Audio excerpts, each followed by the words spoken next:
Olá amigos, boa noite. Hoje, terça-feira, dia 4 de maio de 2021 e nós estamos aqui, chegando para mais uma noite de reflexões das obras espíritas que costumamos fazer durante todos os dias da semana, a que nos dispusemos a isso.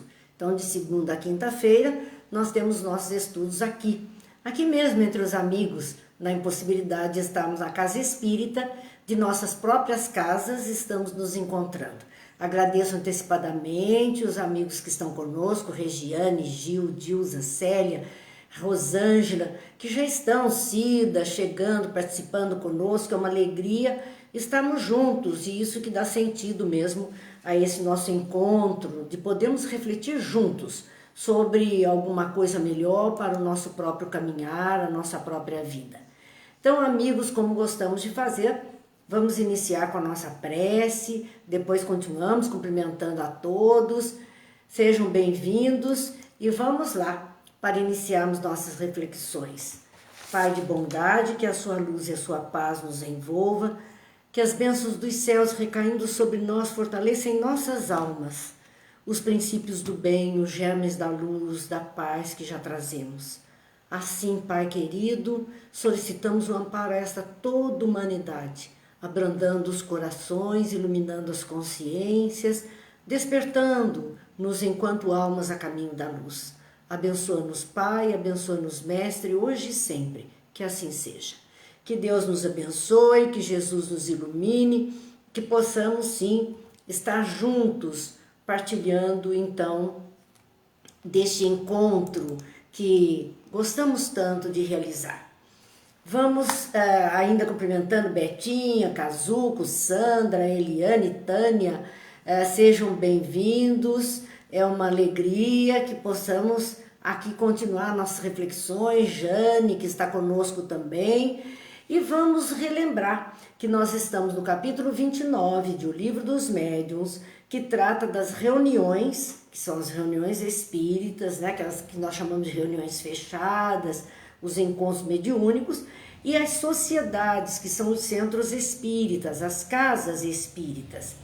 Assim, nós estamos na questão 330 desse capítulo 29, quando Kardec está falando a respeito do que é uma reunião séria, e ele deixa claro que não é uma questão de como se fala ou de alguns comportamentos pré-estabelecidos, mas uma reunião séria composta de pessoas sérias, de pessoas que estão ali com disposição para alguma coisa melhor, sem frivolidade, sem brincadeiras, e ele fala o que seria a reunião perfeita, porque ele alerta de que nós estamos cercados, todos nós, de um número de companheiros invisíveis. E a gente lembra na carta de Paulo, quando ele diz que vivemos cercados por uma nuvem de testemunhos. Paulo já falava a respeito disso, que 1000 olhos nos veem, olhos encarnados e desencarnados. Assim, ele alerta para isso. E quem são essas nossas companhias espirituais, aqueles que vão conosco partilhar dos encontros, ou de onde vamos, daquilo que estamos participando? São aqueles que se simpatizam com o nosso caráter, com os nossos pensamentos e com as nossas atitudes. Então eles olham, observam, gostam e identificam, é da turma, é com esse que eu vou. E vai mesmo. E com isso, a qualidade da reunião vai depender de como cada elemento da reunião se comporta em nível de sentimentos, em nível de comportamentos no mundo e de pensamentos. Tudo isso conta. E ele falava que seria uma reunião perfeita, aquela em que todos os membros da reunião, todos os elementos, fossem animados do mesmo amor pelo bem. Então, e só levassem consigo, por conta disso, os bons espíritos. Então, seriam todos bons. Os encarnados bons, os desencarnados que fossem também ali com eles, simpatizantes das suas atitudes, pensamentos e sentimentos, também seriam criaturas boas. Seria uma maravilha essa reunião ideal. Mas Não temos certeza que isso é impossível. Nosso mundo, nossa humanidade é muito heterogênea e cada um de nós é um mundo em particular. Por conta disso, eles também sabendo do fato, ele diz então o que seria, na falta de uma reunião perfeita, qual seria aquela melhorzinha, aquela em melhores condições de aproveitamento? Ele será aquela em que o bem supere o mal. Os pensamentos melhores, as pessoas lutando por comportamentos melhores, as pessoas tendo sentimentos melhorados e a proposta do bem. Isso seja em maior quantidade do que os enganos, os erros, os pecados, as transgressões.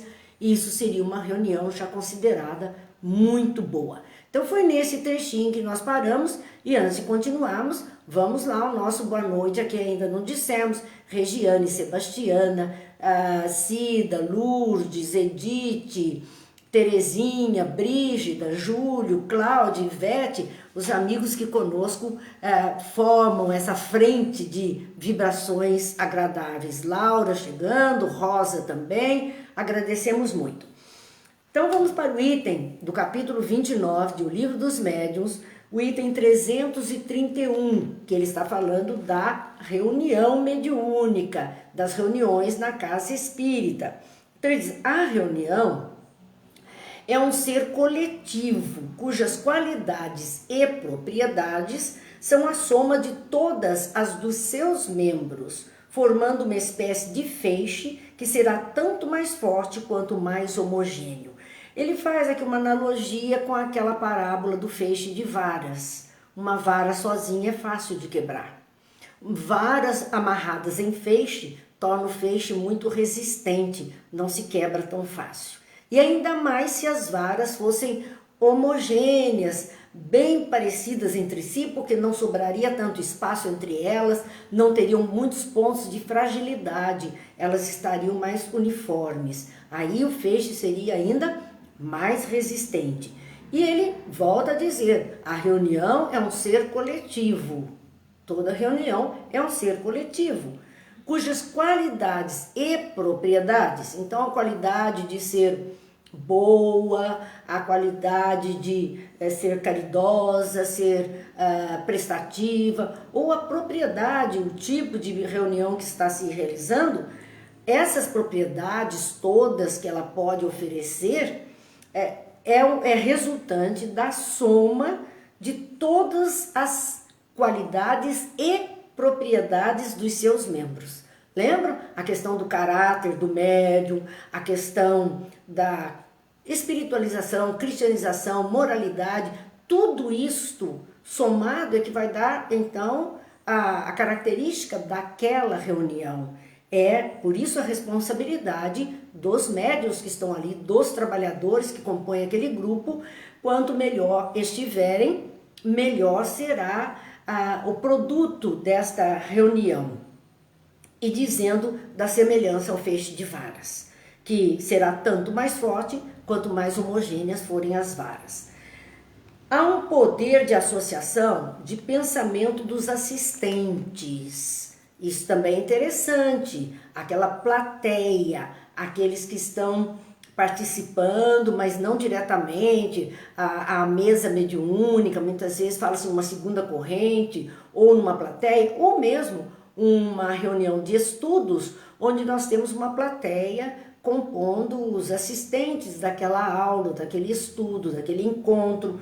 Então, há um poder de associação de pensamento dos assistentes. E é por isso que ele vai justificar 20 pessoas unidas numa mesma intenção terão mais força que uma só. Então, se nós temos ali uma concordância de pensamentos, essas pessoas estão potencializando aquela prece, aquele desejo, aquela oração. André Luiz nos fala a respeito da oração, dizendo que a oração em voz alta faz com que todos os outros possam acompanhar a palavra e assim nos juntamos e vamos conseguir ter uma qualidade. Vamos supor que fosse uma oração, uma vibração em direção a uma pessoa doente. uma pessoa está dirigindo aquelas palavras, direcionando àquele doente o seu pensamento. Se as outras todas acompanham a sua fala, estão seguindo as suas palavras, estão também emitindo seus fluidos naquela direção que aquele um está comandando, em direção àquele doente, àquele necessitado. Mas se a pessoa faz apenas uma oração em voz baixa, ou que as pessoas mal entendem porque ela balbucia, aí cada um começa a pensar uma coisa e cada um vai começar a fazer um pedido para um lado. Então veja que isso enfraquece uma corrente vibratória. Para haver uma corrente vibratória sólida, consistente, nós temos que ter essa união de pensamentos, e é disso que Kardec está falando, que 20 pessoas unidas numa mesma intenção terão mais força que uma só. Necessidade de que vibrem em uníssono e que se confundam em um só pensamento. Isso é concentração. Às vezes, quando falamos vamos nos concentrar, e as pessoas, cada uma cria uma paisagem mental, um poema, uma música, uma palavra, se projeta para algum ponto que ela entende que é um ponto de fixação. Mas se nós tivermos um direcionamento de palavras, através de uma prece ou um direcionamento das vibrações, nós vamos ter essa concentração de pensamentos que poderá acudir necessidade de outras tantas pessoas. Vamos lá, ainda que mais amigos chegaram aqui, Yara, Cláudia, Eliana, Ana Maria, todos bem-vindos, para que a gente possa aproveitar muito essa noite. Eu não sei se eu cumprimentei o Gil, mas se não cumprimentei, boa noite também. Os espíritos chegando em um meio que lhe é simpático, sentem-se mais à vontade. E só encontrando aí amigos, ele comparece de boa vontade e mais disposto a responder. Então somos nós que criamos um ambiente para receber aquele convidado. Aquele espírito foi evocado, ele foi trazido, ele é um convidado, fosse da parte dos encarnados ou fosse da parte dos desencarnados que o trouxeram, ele foi convidado a participar. E se ele chega ali, encontra um meio agradável, uma vibração suave, um ambiente bom, ele vai se sentir bem, vai se sentir à vontade. Se sente entre amigos e se sentindo assim, é de mais boa vontade que ele vai participar e disposto a responder perguntas que estão sendo feitas.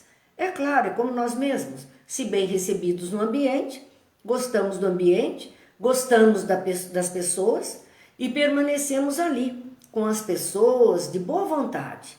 Mas se não somos assim bem recebidos, já viramos no calcanhar, como dizem, e seguimos em outra direção, porque não é esse o nosso interesse, né?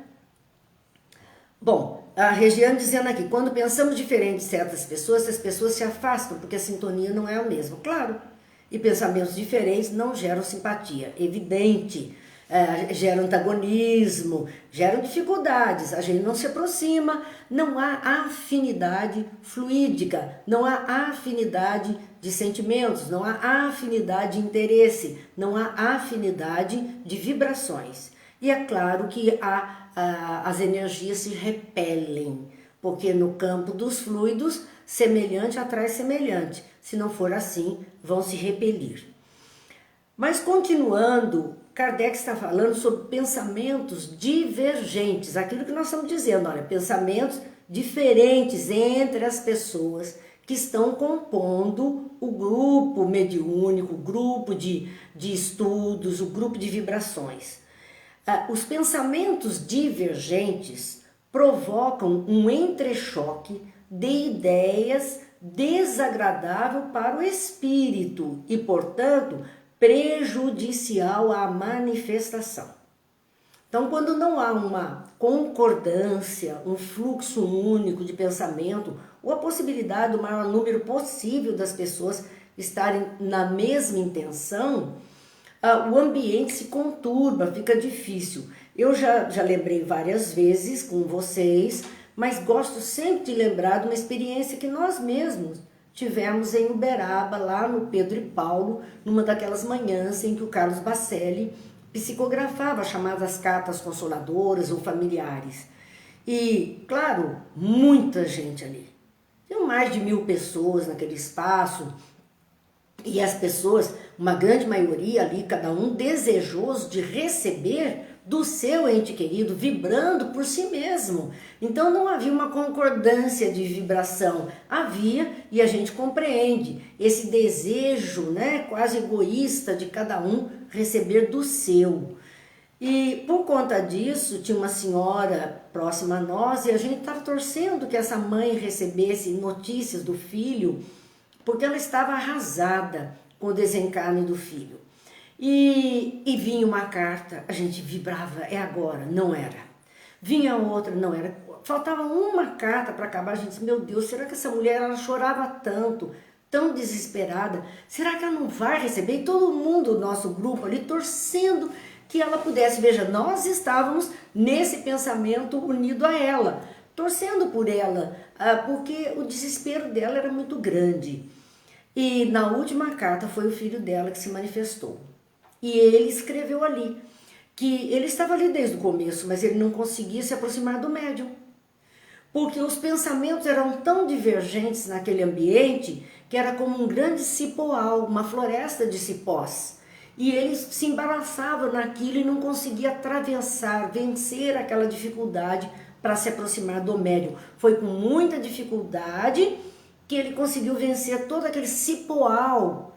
E ele fala em cipós, quer dizer, são feixes, né? Vibrações, feixes, e aquilo parecia uma teia de aranha onde ele estava enroscado, cada um atirando para um lado. Então a gente viu isso de experiência própria, aquilo que Kardec está relatando. E ele coloca um exemplo aqui no Livro dos Médiuns, dizendo o seguinte: o homem que tem que falar em público, uma pessoa tem que falar em público, se sentir que os pensamentos lhe são simpáticos e favoráveis, a impressão que recebe daquela plateia age sobre suas ideias e lhe dá maior vivacidade. Então, alguém que precisa fazer um discurso, um pronunciamento, dar algum recado, se ela percebe aquela plateia com ar amistoso, fisionomias agradáveis e todo mundo vibrando, ansioso para ver o que ela tem, ou ouvir o que ela tem a relatar, ela vai ganhar mais energia dessas próprias pessoas, vai ganhar mais energia, as suas ideias vão se clarear, ela vai ter melhores ideias para falar e mais vivacidade, mais vigor. E aqui eu vou contar outro fato para vocês. A gente poderia contar muitos fatos dessas nossas andanças através das palestras que sempre realizamos. Certa feita fomos a uma cidade e a estrada para lá era muito sinuosa e nós estávamos num carro muito macio e aquilo estava parecendo uma barca. O resultado foi que quando chegamos até a cidade, após 2 horas e pouco de viagem, meu estômago estava saindo pela boca. E nós chegamos em cima da hora, 20 horas cravada, porque a estrada estava ruim, era uma noite difícil e o companheiro que estava dirigindo com dificuldade também. Mas nós, eu e o Júlio, estávamos lá e ambos enjoados. Quando eu desci daquele carro, eu disse assim, Jesus amado, eu não vou conseguir, eu vou abrir a boca e não vai sobrar nada do meu estômago aqui. Porque totalmente mareada, totalmente tonta, totalmente aguada, desesperada. E nisto o dirigente da casa estava já à porta, porque estava em cima da hora. Nós não o conhecíamos, era a primeira vez que íamos àquela cidade, a casa estava lotada. E nós então entramos assim, porque ele disse, vamos rápido, estamos atrasados, mas nem boa noite. E do jeito que entramos pelo corredor entre os 2 grupos de cadeiras, chegamos à frente e ele disse, essa é a expositora e pode começar. Eu olhei para aquele povo e disse, Jesus, eu não vou conseguir, porque precisava dar um tempo. Ah, mas eu pedi muito a espiritualidade, eu pedi para André Luiz, médico, eu vou pedir socorro para médico, pedi, porque era um assunto da pauta dele, que nós íamos então levar nessa casa, e nós pedimos que acalmasse o estômago e clareasse, tirasse um pouco da tontura para poder falar para o povo. E graças a Deus, tudo correu maravilhoso. Não senti nada, não tive tontura e falei. Quando acabou e assim seja, eu disse, agora eu não aguento. Aí eu tive que sair daquele ambiente, porque o estômago voltou a revirar inteirinho e nós tínhamos a viagem de volta. Que não dava nem coragem para entrar naquele carro e voltar para Taubaté. Foi uma semana aqui em Taubaté, chegamos, ambos, os filhos tiveram que socorrer, porque eram 2 passando mal. E uma semana nós tivemos muito ruim, ela tá com labirintite, era muita tontura, era enjoo. Mas vejam vocês, aquela plateia estava tão ansiosa de ouvir uma palestra, não me conheciam, mas talvez o assunto fosse interessante, era aniversário da casa, e eles estavam tão entusiasmados com aquilo, depois fizeram um lanche na casa de uma pessoa importante da cidade, que eu não pude nem olhar para o que comer, porque o estômago não suportava, mas estavam ali alegres, felizes, e mais a prece, aquele 1 minuto, 1 segundo de pedido, tudo transcorreu maravilhosamente bem. Conseguimos dar conta. Então a gente vê os que sufoco, a pausa foi divina. Exatamente. Os espíritos socorreram dessa forma, seguraram durante 1 hora e depois disseram, agora o problema é seu. Mas é isso, gente, quer dizer, a vibração era boa, eles estavam felizes e nós pudemos ser abastecidos na nossa necessidade, na nossa inferioridade com as energias. Depois passamos apertado, mas ali nós conseguimos então dar conta.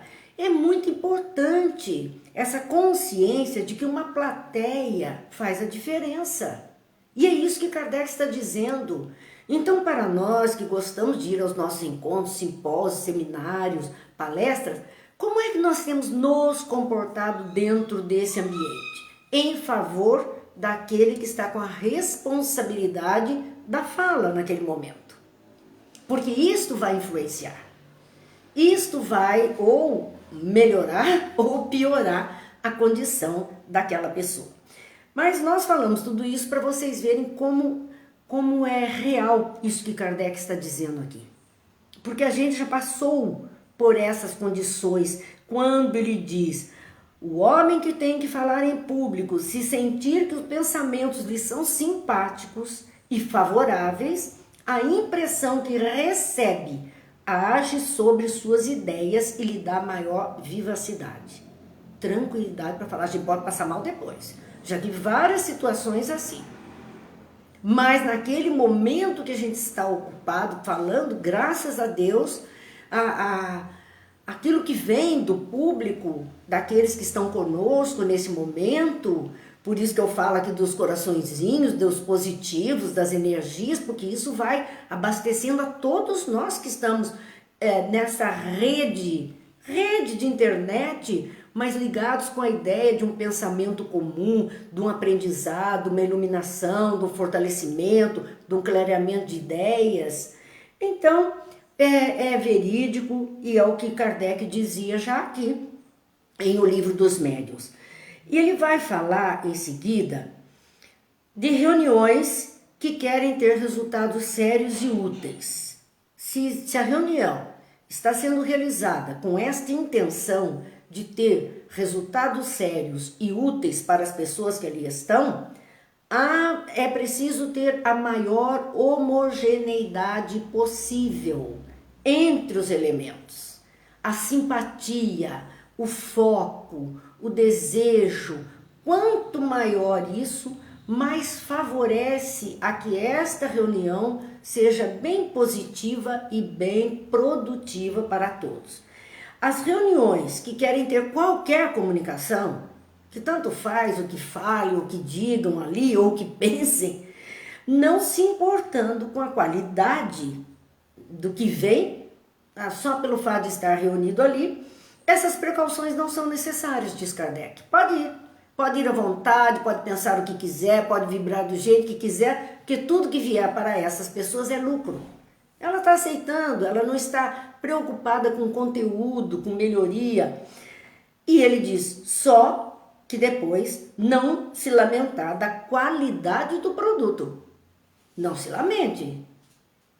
Se você não colaborou, se as pessoas que estavam ali não colaboraram para alguma coisa melhor, não reclame do que veio. Veio o que tinha para vir, o que deu para vir, então não reclame do produto, diz ele. E aí nós vamos para o item 332, que ele vai falar da concentração e comunhão de pensamentos, porque isso é importante em qualquer reunião, fosse o estudo, fosse a mediúnica, fossem palestras, não importa. A concentração e a comunhão de pensamentos é necessário para toda reunião séria. Então, ter foco, ter união, comum união de pensamentos, o mesmo desejo, este foco é que vai então dar àquela reunião uma qualidade de seriedade, de coisas boas. Um grande número de assistentes, diz ele, é uma das causas mais contrárias à homogeneidade, evidente. É muito mais difícil um grande número de pessoas ter assim o mesmo foco, a mesma intenção, a mesma vibração, o mesmo desejo, do que um grupo menor. Um grupo menor consegue isso, porque aí as pessoas se falam, as pessoas se conhecem, se relacionam e é mais fácil então produzir uma qualidade melhor de vibrações. Não há limite absoluto para esse número de pessoas, para o número de pessoas numa reunião. 100 pessoas, fala Kardec, suficientemente concentradas e atentas, estará melhor do que 10 distraídas e barulhentas. Poxa, nós acabamos de dizer que o número menor seria mais fácil. Mas seria mais fácil se esses 10, esse grupo menor, estivesse unido verdadeiramente em sentimentos, em intenções, em vibrações, em foco. Às vezes nós temos um grupo grande, 100 pessoas, para um evento, mas todas estão verdadeiramente interessadas naquilo que está acontecendo. Todas estão ali voltadas para o mesmo ponto. E aí tudo vai acontecer muito bem. E às vezes, não, mas o nosso grupo não permite, o limite nosso é 10, é 5. Se são 5, cada um atirando para um lado, não vão chegar em lugar algum. Então depende muito das pessoas que estão juntas, muito mais do que do número de pessoas. É mais difícil que 100 permaneçam muito firmes, fiéis ao pensamento, à intenção, ao desejo. É mais difícil do que 10. Mas não quer dizer com isso que o número faça diferença. Não quer dizer. O Gil está dizendo a necessidade de equilíbrio energético, conhecimento de coração puro e a coisa flui. Claro, se todos estiverem voltados para essa mesma intenção, vai fluir muito bem. Mas ele fala de uma questão de 10 pessoas distraídas e barulhentas. Às vezes, um dos recursos que se usa nos encontros na casa espírita é exatamente diminuir a luz quando vai chegando a hora de começar. Por quê? Porque a plateia ali está num burburinho só.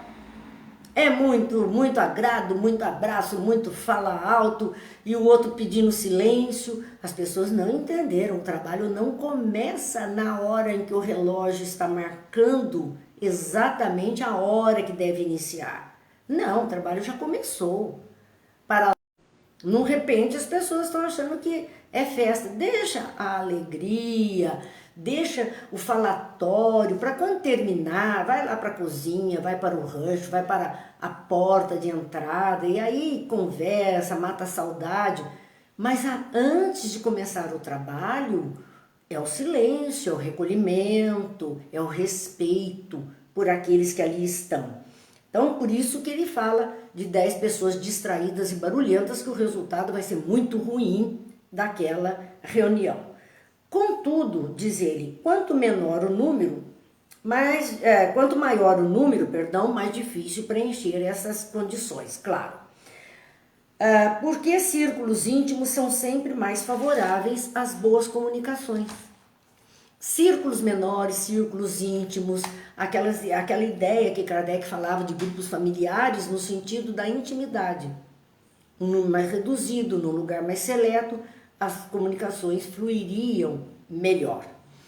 No item 333, continua Kardec, outra exigência necessária. Então, nós vimos primeiro a questão de concentração, que nós vimos ali, a questão do recolhimento, concentração e o foco, o objetivo.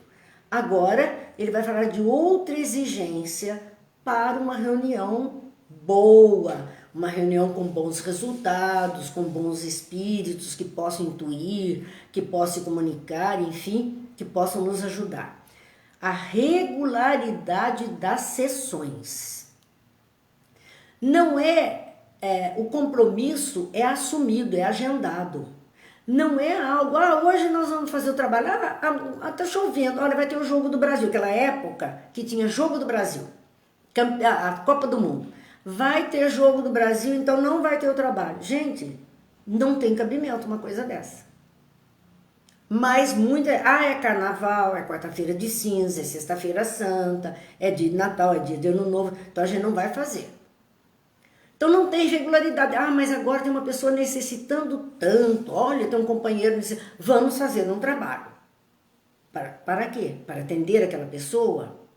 Então nós temos que ter regularidade, é compromisso assumido. Está agendado, aquilo faz parte da agenda da casa, dos horários da casa. Está reservado aquele horário, aquele espaço para essa tarefa. Então não é as pessoas fazerem quando querem, é uma exigência para que uma reunião corra bem. Nós vamos lembrar que Chico assumiu um compromisso de fazer um evangelho numa casa espírita. Eu não sei eu acredito que ainda era em Pedro Leopoldo, não sei, ou Uberaba. Mas ele era ainda jovem. E essa casa, ele ia toda semana, naquele mesmo dia, naquele mesmo horário, sozinho. Não aparecia uma pessoa para ouvir aquele evangelho. E um cachorro acompanhando o Chico, que sentava lá na porta, esperava o Chico falar, e os dois iam embora depois.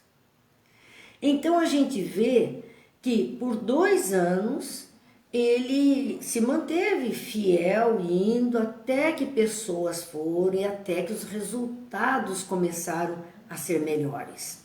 Também com relação à psicografia, Chico psicografou 2 anos palavras de Emmanuel. Emmanuel se apresentava, conversava e editava algumas coisas, ele anotava, mas depois de 2 anos, e ele ali, assiduamente, porque era todas as madrugadas, né, tarde da noite, que ele se dispunha a esse trabalho. Ele trabalhava fora, ele tinha compromisso de família, então era tarde da noite que ele podia dispor desse tempo. E após 2 anos de psicografia, calhamaços de papel, Emmanuel disse a ele, agora você pode jogar tudo fora. Nada disso presta. O Chico disse, mas como, Emmanuel? 2 anos de trabalho, 2 anos. Ele disse, bom, era só para afiar a ferramenta, agora é que nós vamos começar o trabalho de verdade. Então a disciplina dele, a regularidade dele, a atenção dele, o cuidado que ele tinha em estar ali, em se apresentar, em organizar tudo aquilo, é que deu a ele o crédito da assistência dos bons espíritos, para que ele pudesse tornar esse canal fantástico de trazer o que era bom para muitas pessoas. Então é uma outra exigência, vimos lá a questão da concentração, a questão do foco, agora a regularidade das sessões, a questão do comportamento e agora a regularidade. Em todas encontramos espíritos que poderíamos chamar de frequentadores habituais. Em todas as reuniões, em todas, seja estudo, seja a palestra, seja esse nosso encontro aqui pelas redes da internet, seja o evangelho do lar que fazemos em nossa casa, seja um trabalho mediúnico no centro. Se nós temos regularidade, então nós temos compromisso de estarmos ali naquele dia, naquele horário, fazendo, levando uma palavra boa, estudando, refletindo sobre algo bom, nós vamos ter também conosco, por afinidade, como nós vimos, de pensamentos, sentimentos e atitudes, espíritos também interessados como nós na mesma coisa. Então eles dizem, olha, em todas as reuniões vamos ter espíritos que poderíamos chamar de frequentadores habituais. Eles vão comparecer também, assim como nós encarnados, eles também vão marcar ponto naquele encontro. Quem são esses espíritos que frequentadores habituais? Protetores ou os mais frequentemente evocados. Então, especialmente, 2 grupos de espíritos se tornam frequentadores habituais dessas nossas reuniões sistemáticas, regulares. São os protetores, no caso dos centros das reuniões, os protetores daquele trabalho, daquela casa espírita, os protetores, ou no caso do evangelho do lar, o protetor familiar, protetor daquela família, ou os anjos de guarda, como nós chamamos, então são os protetores. Ou os mais frequentemente evocados, aqueles a quem chamamos, aqueles a quem direcionamos nossas preces.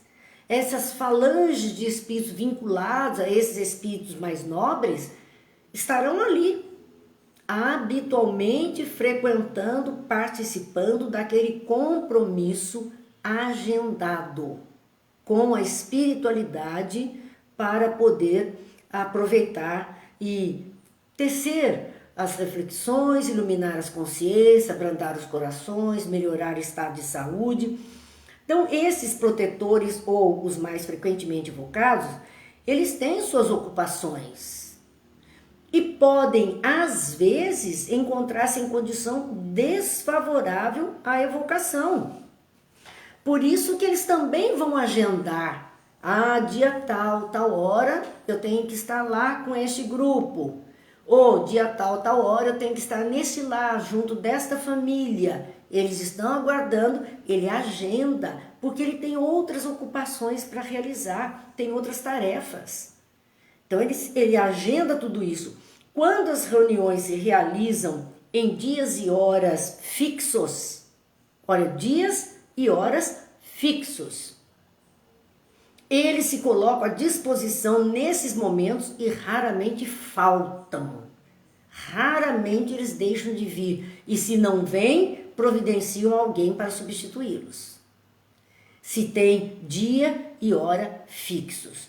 O Gil está nos questionando se irmãos necessitados com vontade de aprender como nós, se isso pode. Claro que sim.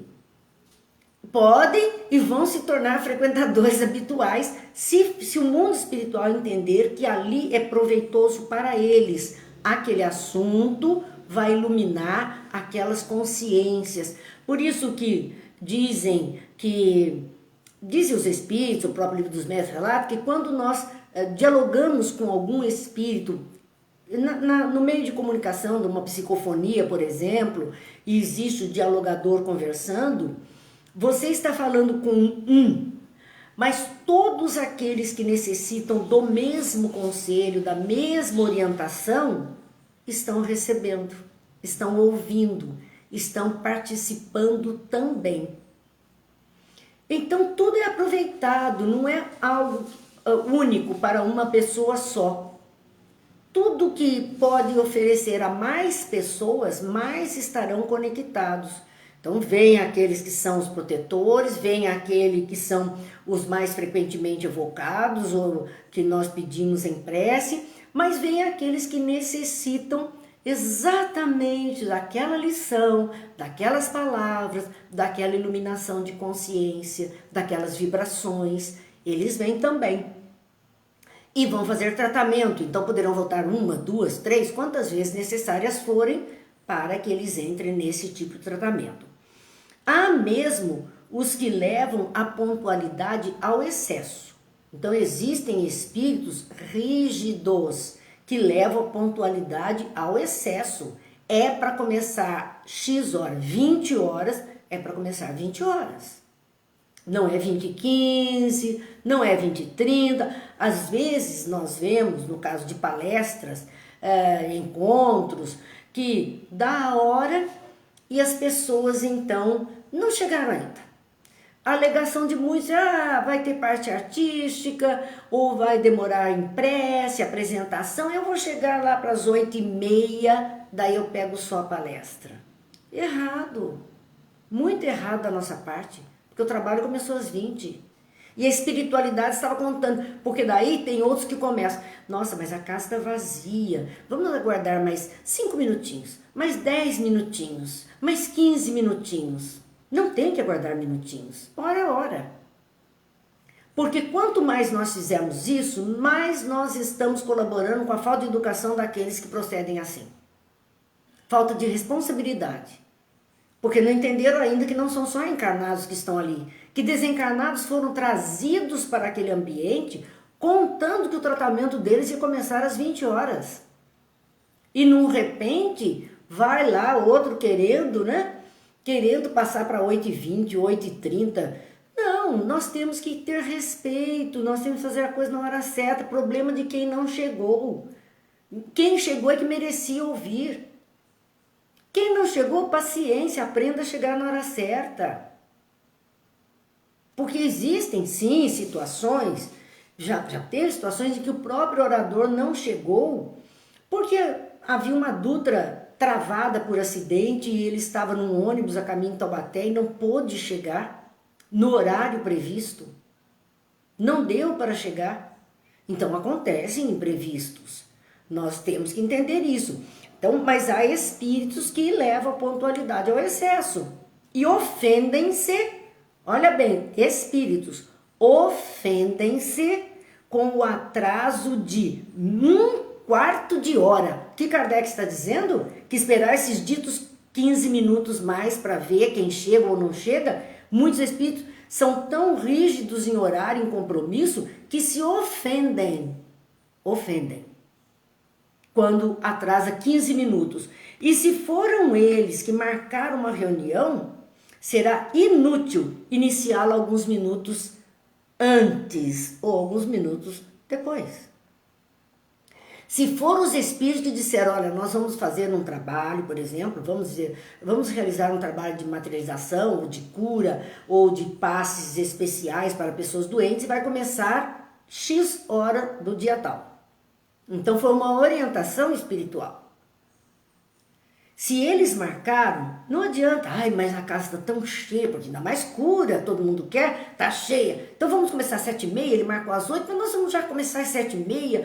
Não adianta. Eles marcaram às 8h, eles têm outros compromissos. Vai ser atendido às 8h. Então nós temos que aprender a disciplinar, a ter disciplina em nossas vidas e respeito mesmo para com todas as pessoas que estão ali, Os eventos acontecem e começam desde a saída de casa. Claro. Nós nos preparamos para isso. Nós estamos ali apostos para isso. E aqui continua então Kardec fazendo agora uma observação. Embora os espíritos prefiram a regularidade, os verdadeiramente superiores não são tão meticulosos. Os espíritos, de uma geral, preferem isso por causa dos compromissos. Mas aqueles espíritos verdadeiramente superiores, eles são mais flexíveis. Exigência de rigorosa pontualidade, quando é demais, é excessiva essa exigência, é sinal de inferioridade, como tudo que é pueril. Porque os espíritos compreendem que pode haver alguns impedimentos. Então tem que haver uma flexibilidade, mas não que isso se torne o habitual. Isso será exceção e não o habitual. Mesmo fora das horas marcadas, eles podem comparecer e, na verdade, comparecem espontaneamente quando a finalidade é útil. Então, nós poderíamos ter até comunicações espontâneas fora do trabalho, fora do horário, quando está havendo alguma dificuldade, é preciso algum socorro, eles podem nos ajudar. Mesmo fora de tudo isso, porque a causa é útil, é necessária. Uma segunda observação que Kardec faz: nada, entretanto, é mais prejudicial à recepção de boas comunicações do que evocá-los à torto e direito, por simples capricho ou sem um motivo sério. Eles podem atender extra-horário, se for necessário e útil.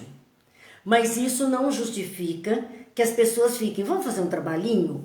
Hoje o dia tá, nossa, domingo chato, vamos reunir algumas pessoas e vamos fazer algum trabalho mediúnico, ou vamos atender? Quer dizer, por simples capricho, ou que não seja um motivo sério. Eles não, é prejudicial a recepção de boas comunicações quando isso acontece. Nós corremos risco de espíritos zombeteiros. Como não estão sujeitos aos nossos caprichos, poderiam não atender, porque eles não têm nada a ver com as nossas decisões. Havia um compromisso, dia tal, hora tal. Fora isso, corre por nossa conta. E é nessas ocasiões que outros podem tomar-lhes o lugar e o nome. Então aqui nós vamos ter o caso de espíritos que vêm se fazendo passar por quem ele não é.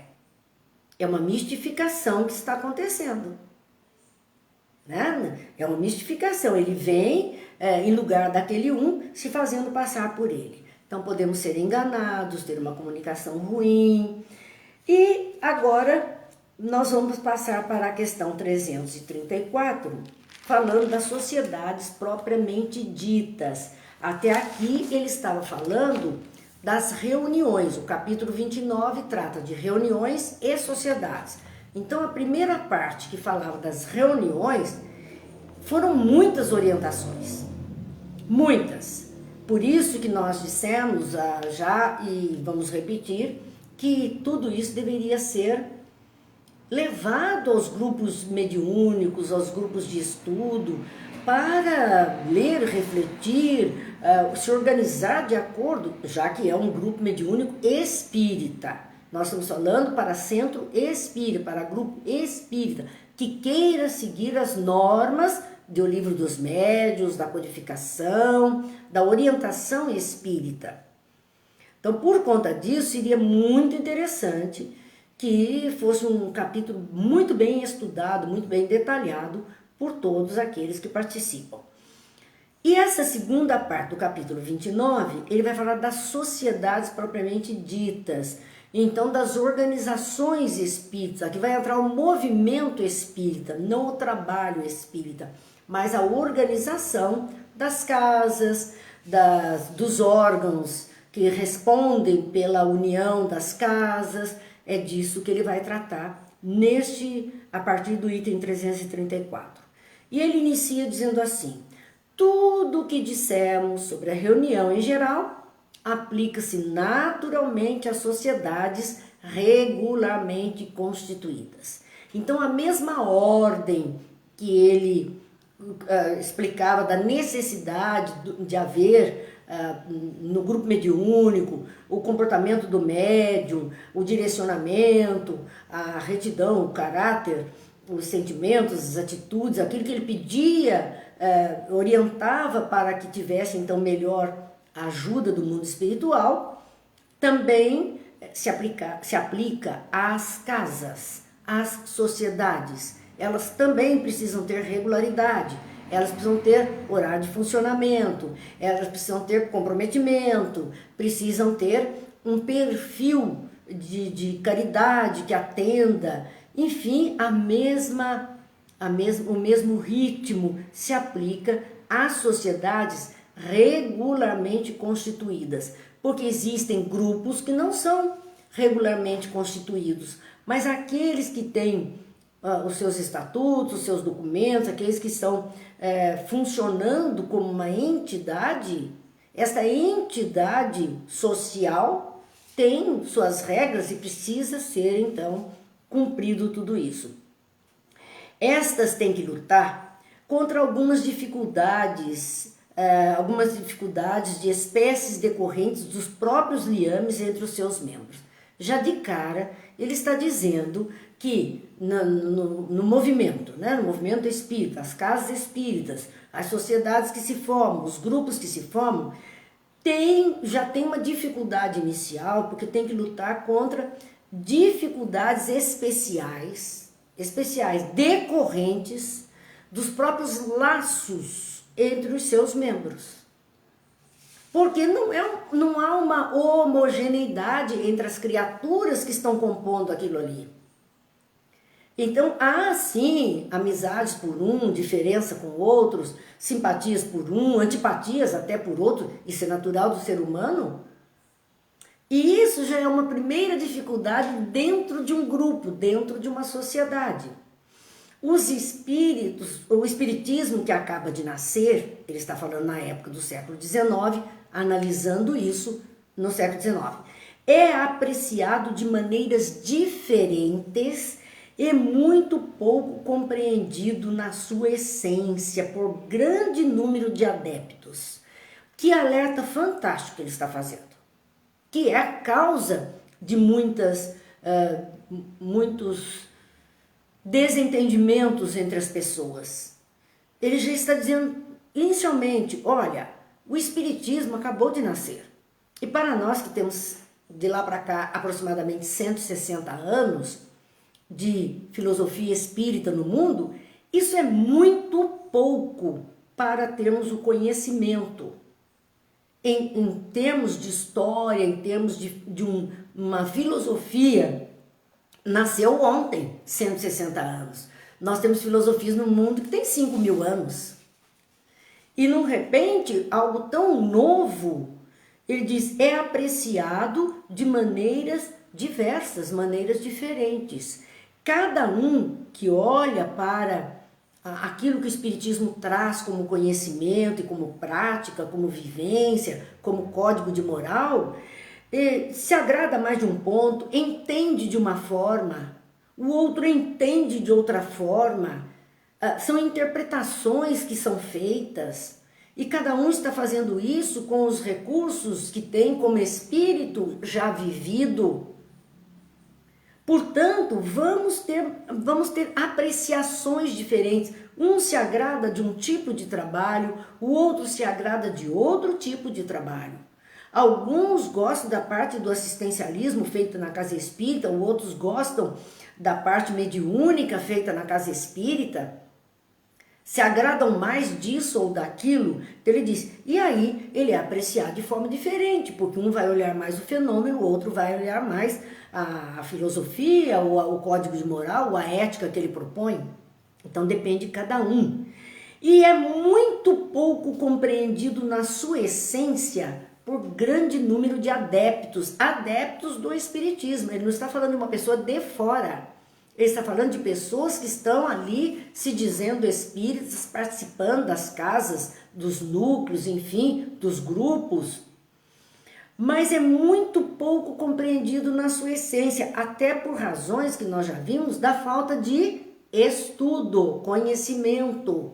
Como compreender algo que ainda não temos nem o conhecimento, não temos o estudo sobre aquele fato. Então ele é muito pouco compreendido na sua essência, a que se destina o Espiritismo na face da Terra. Né? Nós tivemos uma palestra uma vez que o título era esse: Espiritismo, a que vieste? Qual a razão dele existir na face da Terra? A essência da sua presença na face da Terra? Tudo isso é para que nós olhemos, para oferecer condições suficientes à união geral entre seus membros, para se formar uma associação. Então, essas diferenças, essa falta de compreensão na sua essência, é que dificulta mesmo, ou que une pessoas. Aquelas que têm o interesse X vão para o grupo X, aquelas que têm o interesse Y vão para o grupo Y, aquelas que estão satisfeitas com a interpretação que ela tem, com aquele conhecimento, ela permanece ali até que, como diz André Luiz, o meu cálice está cheio de insatisfação. Isso aqui já não me satisfaz mais, eu estou precisando de alguma coisa. E busca outros caminhos.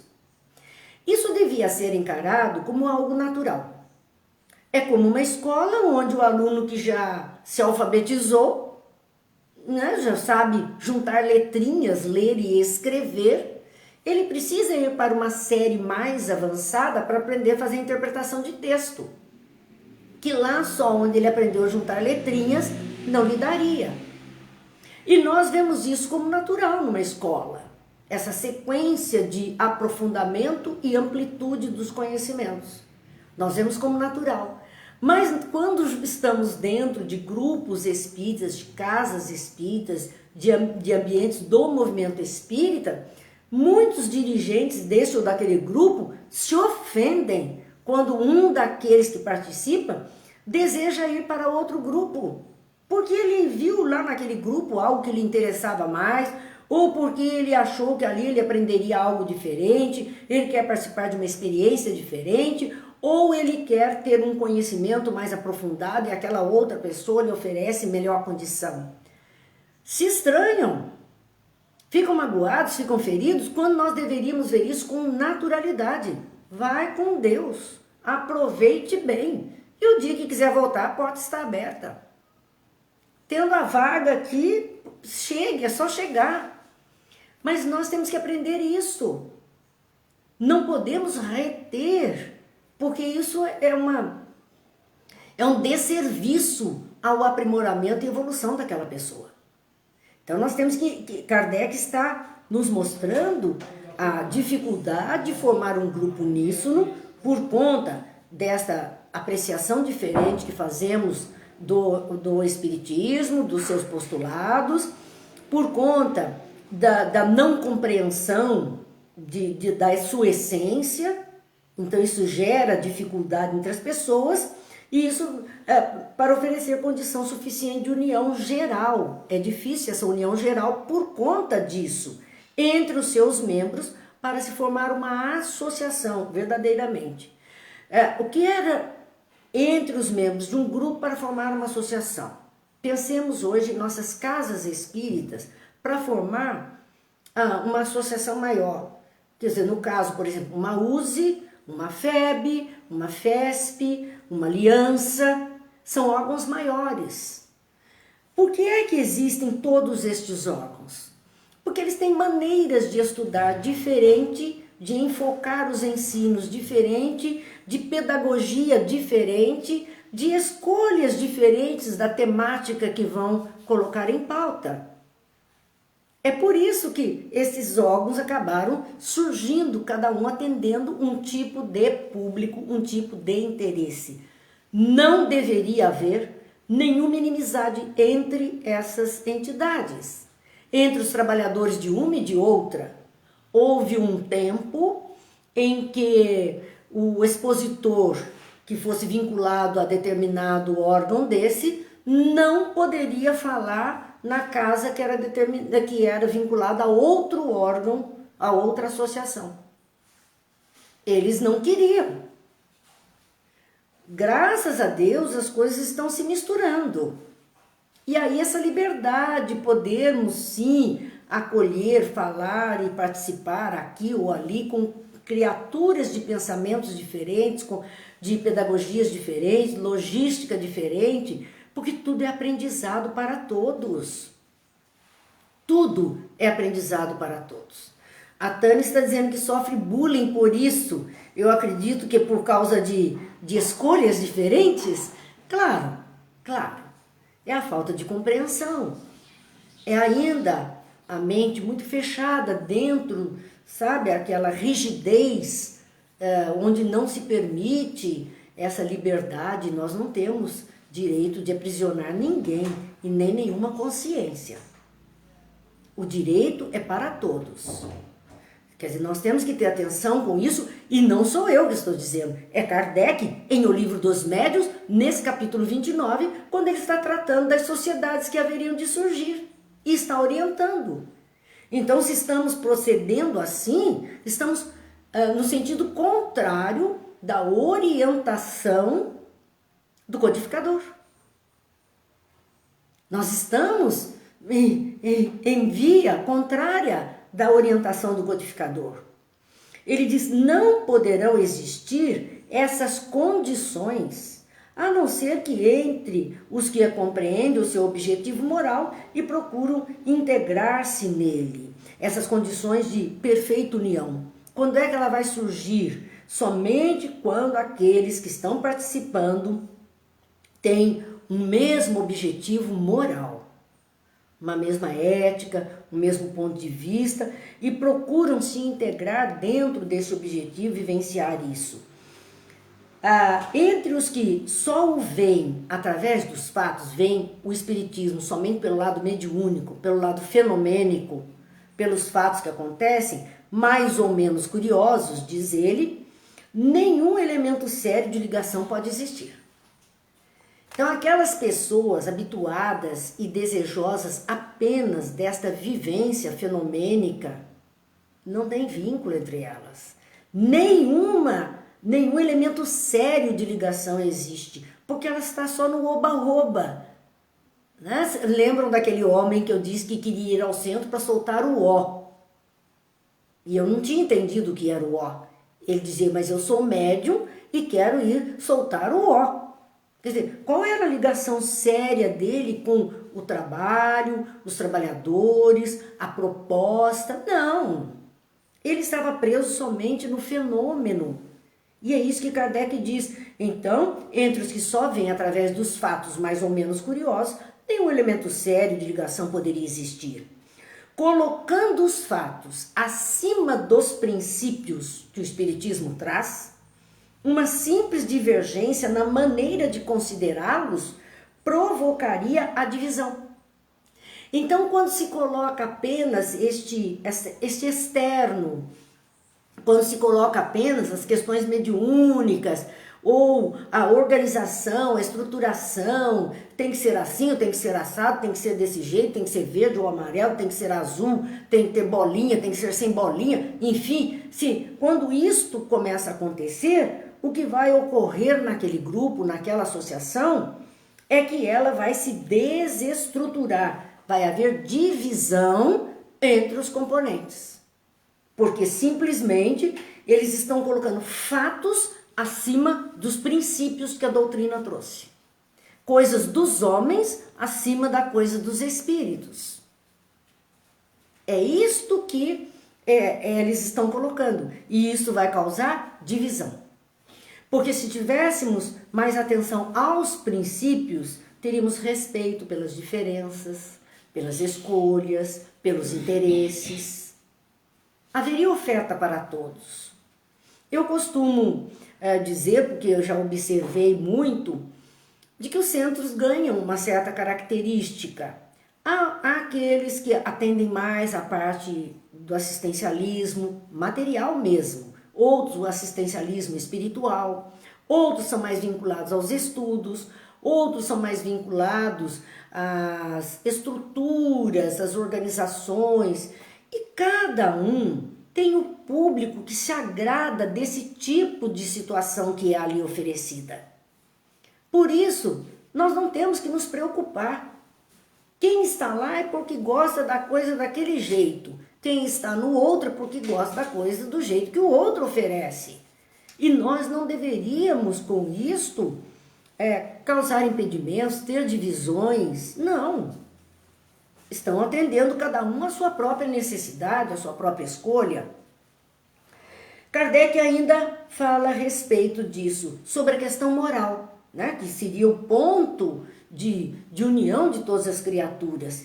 Primeiro ele fala, não podem existir duas maneiras de ver a moral espírita, que é a moral do Cristo.